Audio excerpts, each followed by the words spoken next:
ఈరోజు టాపిక్ వచ్చేసి social media గురించి మాట్లాడుకుందాం. సోషల్ మీడియా అనగానే చిన్న పిల్లల దగ్గర నుంచి ముసలి వాళ్ళ దాకా కూడా వీడియోలు చేసి పెట్టుకుంటూ ఉన్నారు. ఇది నిజంగా చెప్పాలంటే సోషల్ మీడియా ఉండడం వల్ల చాలా కుటుంబాలు ఆర్థికంగా ఎంతో కొంత సంపాదించుకుంటూ వాళ్ళ కుటుంబాలను గడుపుకుంటూ ఉన్నారు. బయటికి వెళ్ళలేని వాళ్ళు ఉంటారు, అలాగే చిన్న పిల్లలు ఉన్న వాళ్ళు ఉంటారు. ఏదో ఒకటి ఇబ్బందులు ఉంటాయి, ఉద్యోగాలు చేయాలంటే అవి ఇబ్బందులు ఉండే వాళ్ళు ఉంటారు. భార్యాభర్తలు చేసుకుంటూ ఉన్నారు, చిన్నపిల్లలు చేస్తున్నారు, పెద్దవాళ్ళు చేసుకుంటున్నారు. చక్కగా ఏజ్తో సంబంధం లేకుండా ప్రతి ఒక్కరూ యూట్యూబ్ ఛానల్స్ చేస్తూ ఉన్నారు. ఏదైనా సరే ఏదో ₹1 డబ్బులు వస్తాయని ఎవరి దగ్గరున్న వాళ్ళ టాలెంట్ని చూపించుకుంటూ వీడియోలు చేసుకుంటూ ఉన్నారు. నిజంగా చెప్పాలంటే చాలామంది కుటుంబాలకి ఇది చాలా బాగా ఉపయోగపడుతుందనే చెప్పాలి.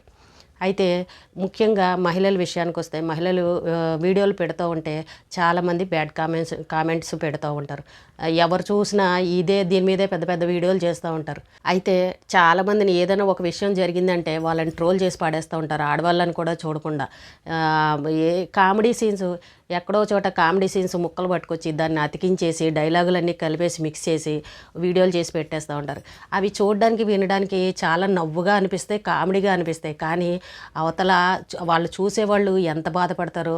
అవతల ఉన్న ఆవిడ కూడా ఒక ఆడవిడే కదా, మహిళే కదా, పాపం బాధ పెట్టకూడదు కదా, మన ఇంట్లో కూడా ఆడవాళ్ళు ఉన్నారు కదా అని ఎవరు కూడా ఆలోచించరు. మనం ఏదో ఒక వీడియో పెట్టేశామా లేదా, జనాలకి కామెడీగా అందించామా లేదా అని అనుకుంటారు. కానీ అవతల వాళ్ళు ఎంత బాధపడతారనేది ఎవరు ఆలోచించరు. అయితే చాలామంది ఇలాగే ట్రోల్ చేస్తూ ఉంటారు. ఏదైనా ఒక విషయం జరిగిందంటే దాన్ని ఇంకా ట్రోలింగ్ చేసి పాడేస్తూ ఉంటారు. అయితే ఇంకా చిన్నపిల్లల విషయానికి వద్దాం. సాధారణంగా చిన్నపిల్లలు ఇంట్లో ఒక డ్యాన్స్ చేసినా, ఒక పాట పాడినా, పిల్లలు ఏది అల్లరి చేసినా, ఏది చేసినా కూడా మనకు చాలా ముద్దుగా ఉంటుంది తల్లిదండ్రులకి, కుటుంబ సభ్యులకి. అబ్బాయి ఎంత బాగా చేస్తున్నారనని. ఏదైనా ఒక్క సినిమా సాంగ్ రిలీజ్ అయ్యింది అని అంటే మన వాళ్ళు మామూలు తక్కువ వాళ్ళ, మన పిల్లలు కానీ పెద్దవాళ్ళు కానీ దాని మీద సాంగ్స్ మీద చక్కగా స్టెప్పులు వేసి డ్యాన్స్లు వేసేస్తూ ఉంటారు. నిజంగా చెప్పాలంటే ఆ సినిమాలో ఉన్న హీరోయిన్ కూడా అంత బాగా వేయరేమో, వీళ్ళే చక్కగా వేసేస్తూ ఉంటారు. ఏది వెంకటేష్ సినిమా గోదావరి గట్టు మీద ఆ పాటకి కపిల్స్ ఎంతమంది వేశారో, అలాగే పుష్ప 2లో పాటకి ఆ పాటకి చిన్న పిల్లలు కూడా ఎంత చక్కగా డ్యాన్సులు వేశారో చూస్తే అబ్బా వాళ్ళకంటే వీళ్ళే బాగా వేశారే అని అనిపించింది. అయితే కానీ ఇక్కడ మనం ఒకటి గమనించాలి. పెద్దవాళ్ళ విషయానికి వస్తే పర్వాలేదు, వాళ్ళకి అన్ని అనుభవం ఉన్నవాళ్ళు, ఆడవాళ్ళు అన్నీ తెలుసు కాబట్టి కొంచెం జాగ్రత్తగా ఉంటారని మనం అనుకుంటాం. కానీ చిన్నపిల్లల విషయాలకు వస్తే వాళ్ళు డ్యాన్స్ వేసిన వీడియోలు తీసి మనం అప్లోడ్ చేస్తూ ఉంటాం. మనకి కొన్ని కామెంట్లు రాగానే చాలా బాగా చేసావమ్మా అని అదని కామెంట్లు పెట్టగానే మనలో ఇంకొంచెం ఉత్సాహం పెరిగి అందరూ బాగుందని అంటున్నారు కదా, మళ్ళీ వీడియోలు చేద్దామని ఇంకా అలా వీడియోలు చేస్తూ చిన్నపిల్లలను కూడా మనం సోషల్ మీడియాలోకి తీసుకొస్తూ ఉన్నాం. అలా అవ్వడం వల్ల ఏమవుతుంది అని అంటే ఇంకా ఇంట్రెస్ట్ పెరిగి ఇంకా వీడియోలు చేయాలని అనిపించి పిల్లల చేత వీడియోలు చేస్తూ ఉంటారు. కానీ వాళ్ళు చిన్నపిల్లలు, వయసు పెరిగే కొద్దీ కూడా వాళ్ళలో ఒక రకమైన ఇది వస్తుంది. అలా చేస్తూ కొంచెం పాపులర్ అయ్యారు అనుకోండి, ఎవరో ఒకరు దేనికో దానికి ఆఫర్లు ఇచ్చి పిలుస్తూ ఉంటారు. ప్రోగ్రామ్స్ కానీ దీనికని దానికని పిలుస్తూ ఉంటారు. మరి ఇంత కష్టపడి మనం డ్యాన్స్ నేర్చుకుని చేసిన తర్వాత ఎవరన్నా ఆఫర్ వచ్చి పిలిచారు అని అంటే వెళ్ళాలనిపిస్తుంది కదా. ఎవరు వదిలేసుకుంటారు, ఎవరు వదులుకోరు. కానీ అంత చిన్న వయసు పిల్లలు కూడా ఆఫర్లు వచ్చాయి కదా అని సంతోషంతో పంపిస్తూ ఉంటారు. ఇది ఎందుకు చెప్తున్నానంటే బకెట్ భార్గవ్ ఎవరో ఆ అబ్బాయికి 20 ఏళ్ళు జైలు శిక్ష పడింది కదా. మరి ఆ అబ్బాయి చేసిన పని ఏంటండి, ఇలా సోషల్ మీడియాలోకి వచ్చే కదా 14 ఏళ్ళ అమ్మాయిని ప్రెగ్నెన్సీ చేసి ఆ అమ్మాయితోటి అసభ్యకరంగా ప్రవర్తించి లైంగిక దాడులు చేసి ఇవన్నీ చేయబట్టే కదా ఆ అబ్బాయికి ఈ రోజున అంత శిక్ష పడింది. కానీ మనం చిన్నపిల్లలని ఆలోచించకుండా వయసు వచ్చే పిల్లల్ని మనం ఇలాంటి డ్యాన్స్ ప్రోగ్రాంలకి దానికి పంపిస్తూ ఉంటారు.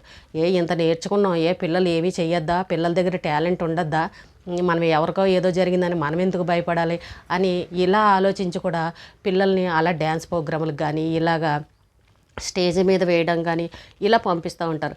ఏంటంటే పిల్లల్లో వీళ్ళు వీడియోలు పెట్టడం వల్ల అలా పరిచయాలు పెరుగుతూ ఉంటాయి. అలాగే పిల్లల వయసు కూడా పెరుగుతూ ఉంటుంది. ఒక వయసు వచ్చేసరికి వాళ్ళలో హార్మోన్లు చేంజ్ అవ్వచ్చు, ఏదైనా వయసు ప్రభావం అవ్వచ్చు. పిల్లల్లో ఎవరితో మాట్లాడుతున్నారు, ఎవరు దేని గురించి మాట్లాడుతున్నారు అసలు మనకి ఏది అర్థం కాదు. కొంత వయసు వచ్చేసరికి అన్నీ వాళ్ళకి తెలిసిన వాళ్ళు చూసుకుంటారు అన్నట్టు వదిలేస్తారు. కానీ ఈ ఆడపిల్లల విషయానికి వస్తే ఎవరెవరో అబ్బాయిలతోటి పరిచయాలు పెట్టుకుని మాట్లాడుతూ ఉంటారు. ఇంకా ప్రోగ్రామ్స్కి వెళ్ళారు అని అంటే ఇక్కడ ఇంకా డ్యాన్స్ ప్రోగ్రాంలు అని అంటే అంతా కలకం పొలగం అన్నీ కలిసే చేయాల్సిన పరిస్థితి. ఎవరు ఏం చేస్తున్నారు అనేది మన తల్లిదండ్రులకు అర్థం కాదు. మీరు ఏదో భవిష్యత్తు బాగుంటుంది, పిల్లలకి ఇందులో ఇష్టంగా ఉంది అని మనం అనుకుంటాం, కానీ వాళ్ళు పెద్ద ఎదిగిన తర్వాత ఏం చేస్తారనేది మనకు తెలియదు. కానీ ఆ అబ్బాయి విషయంలో చూశారు కదండి, జీవితం ఎంత ఇదైపోయిందో. తల్లిదండ్రి లేరు, ఆ అబ్బాయి నన్ను పెంచేవాళ్ళు లేరు అని బాధపడుతూ కూడా చాలాసార్లు చెప్పాడు. నాకు ఒకసారి జాలి అనిపించింది ఆ అబ్బాయిని చూడగానే. 20 ఏళ్ళు జైలు శిక్ష అని అనగానే ఇంకా అబ్బాయి జీవితం ఏంటి చెప్పండి. ఆల్రెడీ ఓ 25 ఏళ్ళు ఉండుంటే ఇంకొక 20 ఏళ్ళు అందులో ఉంటే ఇంకా అయిపోయింది జీవితం, ఇంకా అక్కడితో అయిపోయింది. ఆ అబ్బాయి బతికింది ఏంటి అసలు? ఇంకా అంతే, మొత్తం ఇంకా జైలు జీవితమే అయిపోయింది ఆ అబ్బాయికి. లైఫ్ అంతా మొత్తం పాడు చేసేసుకున్నాడు. కానీ ఎవరు కావాలని అయితే ఎవరు చేసుకోరు. అది వయసు ప్రభావం కావచ్చు, ఇంకోటి ఏదైనా కావచ్చు. వెనకాల చెప్పేవాళ్ళు లేకపోవచ్చు, ఆ అబ్బాయి మీద కేర్ తీసుకునే వాళ్ళు ఎవరూ లేకపోవచ్చు. ఏదైనా సరే పొరపాటు అయితే చేశాడు. అలాగే మనం ఒక్క సైడే చూసి ఆ అబ్బాయినే అనడం కాదు. ఆ అమ్మాయి వయసు కూడా 14 సంవత్సరాలని చెప్తున్నారు. మరి ఆ అమ్మాయి తల్లిదండ్రులు కూడా ఎందుకు పట్టించుకోలేదో, మరి అంత ఇదిగా ఎలా పంపించారు అనేది కూడా, అది కూడా మనం కొంచెం ఒక్కసారి ఆలోచించుకోవాలి. కానీ బాధ అనిపించింది నాకైతే. ఇంకా అబ్బాయి జీవితం అయిపోయింది, ఇంక ఇక్కడతోనే. ఇంకా బతికున్న ఏమి ఇంకా లేనట్టే పరిస్థితి. ఒక్కసారిగా పాపులర్ అయ్యాడు, ఒక్కసారిగా డౌన్ అయిపోయి పడిపోయాడని చాలా బాధ అనిపించింది. కానీ ఇక్కడ ప్రతి ఒక్కరు ఒక్కసారి గమనించుకోవాలి. పిల్లలకి ఏదైనా, చిన్న పిల్లలకి, పెద్దవాళ్ళంటే పర్లేదు, వాళ్ళకి అన్నీ అనుభవం ఉన్నాయి, వాళ్ళు ఏదైనా సరే సమాధానం తిరిగి చెప్పగలరు. కానీ చిన్నపిల్లలు, వయసు పిల్లలు, వాళ్ళు పెరిగే కొద్దీ వాళ్ళ వయసులో మార్పులు అనేవి వస్తూ ఉంటాయి, మనసులో చేంజెస్ అనేవి వస్తూ ఉంటాయి. కాబట్టి సోషల్ మీడియాలో సాధ్యమైనంత వరకు కూడా చిన్నపిల్లల వీడియోలు, డ్యాన్స్ వీడియోలు కానీ ఇంకో వీడియోలు కానీ ఏవి కూడా పెట్టకుండా ఉండడమే మంచిది నాకు తెలిసినంత వరకు. ఏదైనా జరిగిన తర్వాత మనం బాధపడడం తప్ప ఇంకేమీ ఉండదు. చాలాసార్లు న్యూస్ ఛానల్స్లో కూడా చూస్తూ ఉన్నాం, ఫేస్బుక్లో పరిచయం అయ్యారని, ఇన్స్టాగ్రామ్లో పరిచయం అయ్యారని, ఫ్రెండ్షిప్లు చేయడాలు, ఆత్మహత్యలు చేసుకోవడాలు, అత్యాచారాలు జరగడాలు, ఇలాంటివి మనం చాలా చూసాం. మరి ఇంకా అలాంటివన్నీ జరగకుండా ఉండాలి అని అంటే ఆడపిల్లల విషయంలో మనం కూడా కొంచెం జాగ్రత్తలు తీసుకోవాలి. ఇంకా మహిళల విషయానికి వస్తే యూట్యూబ్ అనేది ఏదో ఒకటి పిల్లలతోటి బయటికి వెళ్ళడానికి కుదరక, ఇంట్లో ఆర్థిక ఇబ్బందులుండి ఏదో ఒకటి ఇంట్లో ఉండి సంపాదించుకుందాంలే అన్న ఆలోచనతోటి వయసుతో సంబంధం లేకుండా పెద్దవాళ్ళ వరకు కూడా ఎవరికి వచ్చింది, ఎవరి దగ్గర ఉన్న టాలెంట్ని వాళ్ళు చూపించుకుంటూ వీడియోలు చేస్తూ ఉన్నారు. కెమెరా ముందు ఎంత నవ్వుతో మాట్లాడినా కూడా వాళ్ళ వెనకాల చాలా బాధలు, కష్టాలు అనేవి ఉంటాయి. ఎవరైనా ఆడవాళ్ళు ఒక వీడియో పెట్టారు అని అంటే దాని కింద బ్యాడ్ కామెంట్ పెట్టేస్తూ ఉంటారు. వాళ్ళ వెనకాల ఎంత కష్టాలు, ఎన్ని బాధలు ఉన్నాయో మనకు తెలియదు కదండి. వాళ్ళు దేనికో దానికి వస్తాయి, మనం కూడా చేసుకుందాం, అందరిలాగా ఇంట్లో ఉండి ఏదో ఒకటి పని చేసుకుందాం అన్న ఆలోచనతోటి యూట్యూబ్లోకి వస్తూ ఉంటారు. కానీ ఇలా బ్యాడ్ కామెంట్లు పెట్టి వాళ్ళు చెయ్యాలనుకున్న పనిని చేయకుండా నిరాశ చెందేలాగా, బాధపడే విధంగా ఏదో ఒకటి బ్యాడ్ కామెంట్లు పెడుతూ ఉంటారు. ఎప్పుడైనా సరే మనకు నచ్చలేదు అని అంటే పక్కకు తీసేయాలి. మహిళలు రకరకాల వీడియోలు పెడతారు, ఎవరి దగ్గర ఉన్న టాలెంట్ని వాళ్ళకు చూపించుకుంటూ చక్కగా వీడియోలు పెడుతున్నారు. భక్తికి సంబంధించినవి, టైలరింగ్కి సంబంధించినవి, కుకింగ్కి సంబంధించినవి, మోటివేషన్కి సంబంధించినవి, ఇలా రకరకాల వీడియోలు పెడుతూ ఉన్నారు. ఎవరికి నచ్చిన వీడియోలని వాళ్ళు చూస్తూ ఉంటారు. నచ్చలేదు అని అంటే వదిలేసి వేరే ఛానల్ చూసుకోవచ్చు, తప్పేమీ లేదు. కానీ అక్కడికి వచ్చి బ్యాడ్ కామెంట్ పెట్టారంటే వాళ్ళు చాలా బాధపడతారు. మీకు నచ్చకపోవచ్చు ఆ వీడియో, కానీ ఇంకా వేరే వాళ్ళకి నచ్చచ్చు కదా. మరి అలాంటి వాళ్ళ కోసమన్నా వాళ్ళైనా చూస్తారు కదా. నచ్చలేని వాళ్ళు ఇది బాగోలేదనేసి వాళ్ళకి ఏదో ఒకటి అసలు వినడానికి కూడా అసభ్యకరంగా ఉండేలాగా కామెంట్లు పెడుతూ ఉంటారు. చాలామంది ఆడవాళ్ళు ఇలాంటివి భరించలేక సగం రోజులు వీడియోలు చేసి యూట్యూబ్లో వదిలేసి వెళ్ళిపోయిన వాళ్ళు కూడా ఉన్నారు. అలాగే ఇంకొంతమంది బాబోయ్ ఈ ముందే మనం ఇలాంటివన్నీ తట్టుకోవాలంటే మన వల్ల కాదు, వీళ్ళు అనే మాటలు భరించలేమని ఫేస్ కనబడకుండా ముందు కెమెరా ముందుకు రాకుండా వీడియోలు చేసేవాళ్ళు కూడా కొంతమంది ఉన్నారు. కానీ ఈ కామెంట్లు తట్టుకోలేక, ఈ సోషల్ మీడియాలో వీళ్ళు పెట్టే బ్యాడ్ కామెంట్లను తట్టుకోలేక అందరూ డ్రాప్ అయిపోయే వాళ్ళు చాలామంది ఉన్నారు. కానీ ధైర్యంగా చేసేవాళ్ళు కూడా ఉన్నారు. కొంతమంది ఏమీ పట్టించుకోరు, ఎవడు ఏమన్నా పెట్టుకొని మన పని మనం చేసుకు వెళ్ళిపోవాలని అలా ధైర్యంగా చేసుకుని వెళ్ళే వాళ్ళు కూడా ఉంటారు. కానీ మొన్న గవర్నమెంట్ కూడా చెప్పింది, ఎవరూ కూడా సోషల్ మీడియాలో ఆ మహిళల గురించి ట్రోలింగ్స్ చేయొద్దు, ఎవరిని ఏమీ అనొద్దు, ఇబ్బంది పెట్టద్దు, అలా కనుక చేస్తే మేము కఠిన చర్యలు తీసుకుంటామని గవర్నమెంట్ కూడా చెప్పింది. అయినా సరే ఇంకా ఎక్కడో చోట ఎవరో ఒకళ్ళు ఏదో ఒకటి అంటూనే ఉంటారు. కానీ ట్రోల్ చేయడం అనేది ఎవరైనా సరే, అది ఇంకా మనకు నచ్చిన వాళ్ళైనా నచ్చని వాళ్ళైనా ఎవరినైనా సరే మహిళలను పట్టుకొని అనడం తప్పు. వాళ్ళ వెనకాల ఎన్నో బాధలు, ఎన్నో కష్టాలు ఉంటాయి. ఏదో ఒకటి సోషల్ మీడియాని నమ్ముకుని వాళ్ళు ఏదో ఒకటి చేసుకోవాలన్న ఆలోచనతోటి వచ్చి ఇలాగ వీడియోలు అవి చేసుకుంటూ ఉంటారు. అలాంటి వాళ్ళని మీరు ఎంకరేజ్ చేయాలి, కానీ ఇలాగ ఏదో ఒకటి బ్యాడ్ కామెంట్లు పెట్టి వాళ్ళ మనసుల్ని బాధ పెట్టకూడదు. కాబట్టి ప్రతి ఒక్కరూ కూడా ఒకవేళ వాళ్ళు పెట్టిన వీడియో మీకు నచ్చకపోతే వెళ్ళిపోవచ్చు, చూడకుండా అక్కడ నుంచి వదిలేసి వెళ్ళిపోవచ్చు. కానీ ఇలా బ్యాడ్ కామెంట్లు పెట్టి ఎవరినైనా సరే బాధ పెట్టకూడదు, బ్యాడ్ కామెంట్లు పెట్టకూడదు.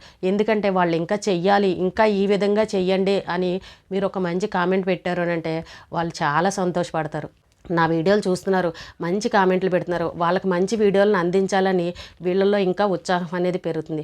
కానీ మనం ఇలా బ్యాడ్ కామెంట్లు పెట్టారు అని అంటే వాళ్ళు చెయ్యాలనుకున్న పనిని కూడా చెయ్యలేకపోతారు. మనసులో మీరన్న మాటలని గుర్తుపెట్టుకుని మానసికంగా బాధపడుతూ ఉంటారు. ఎప్పుడైనా సరే ఒకళ్ళని మానసికంగా బాధ పెట్టామంటే అది చాలా మహాపాపం. ఎప్పుడు కూడా ఒకళ్ళని బాధ పెట్టకూడదు. మనకు నచ్చకపోతే వదిలేయాలి, అంతవరకే. సోషల్ మీడియా అనగానే చిన్న పిల్లల దగ్గర నుంచి పెద్దవాళ్ళు ప్రతి ఒక్కళ్ళు కూడా వాళ్ళకు వచ్చిన టాలెంట్లను చూపించుకుంటూ ఏదో ఒకటి కుటుంబాన్ని గడుపుకుంటూ ఉన్నారు. అలాంటి సోషల్ మీడియాని మీరు బ్యాడ్ కామెంట్లు పెట్టి చేసేవాళ్ళకి ఇబ్బంది కలిగించి ఎవరు కూడా ఆడవాళ్ళని బాధ పెట్టకూడదు. ఇది ఆడవాళ్ళకే కామెంట్లు పెట్టే వాళ్ళని కూడా చాలామందిని చూస్తూ ఉంటాం. ఎప్పుడు కూడా అలా చేయకూడదండి. ఒక వీడియో మనం చేస్తున్నాం అని అంటే దాని వెనకాల ఎంత కష్టం ఉంటుందనేది ఎవరూ గుర్తించరు. అది చేసే వాళ్ళకు మాత్రమే చాలా బాగా తెలుస్తుంది. కాబట్టి ఏదో ఒక వీడియో చూసేసాము, ఇది బాగోలేదని పిచ్చి పిచ్చిగా ఏవేవో కామెంట్లు పెడితే మాత్రం అవతల వాళ్ళు చాలా బాధపడతారు. నచ్చకపోతే వదిలేసి వెళ్ళిపోవడమే, అంతేగాని ఇలా బ్యాడ్ కామెంట్లు పెట్టి వాళ్ళ మనసులను మాత్రం బాధ పెట్టకండి. ఎవరైనా సరే ఏదో బతుకు తెరువు కోసం ఏదో ఒకటి చేసుకోవాలని ప్రయత్నాలు చేస్తూ ఉంటారు. కానీ వాళ్ళ వెనకాల ఎన్ని బాధలు ఎన్ని కష్టాలు ఉంటాయి అనేది అన్నీ కెమెరా ముందు అన్నీ చెప్పుకోలేరు. కాబట్టి ఎవరు కూడా వాళ్ళ కుటుంబాన్ని కానీ వాళ్ళని కానీ ముఖ్యంగా ఆడవాళ్ళని ఎవరు కూడా బాధ పెట్టద్దు. అలాగే గవర్నమెంట్ కూడా చెప్పింది, ఎవరిని మహిళలకి గురించి ఎవరు ట్రోల్ చేయొద్దు, ఎవరు కామెంట్లు పెట్టడం ఇలాంటి ఇబ్బందికరంగా ఎవరు కూడా అసభ్యకరంగా కామెంట్లు మెసేజ్లు పెట్టడం ఇలాంటివి చేయొద్దు అని చెప్పింది. కాబట్టి ఎవరైనా సరే నచ్చితే వీడియోలు చూడండి, నచ్చకపోతే వదిలేసి వెళ్ళిపోయి పక్కన వేరే ఛానల్ మీకు నచ్చిన ఛానల్ని చూడండి, తప్పులేదు. కానీ ఎదుటి వాళ్ళ మనసులను మాత్రం బాధ పెట్టకండి. ఈరోజుకి ఇదేనండి. రేపు మళ్ళీ ఒక మంచి విషయంతో మళ్ళీ కలుద్దాం.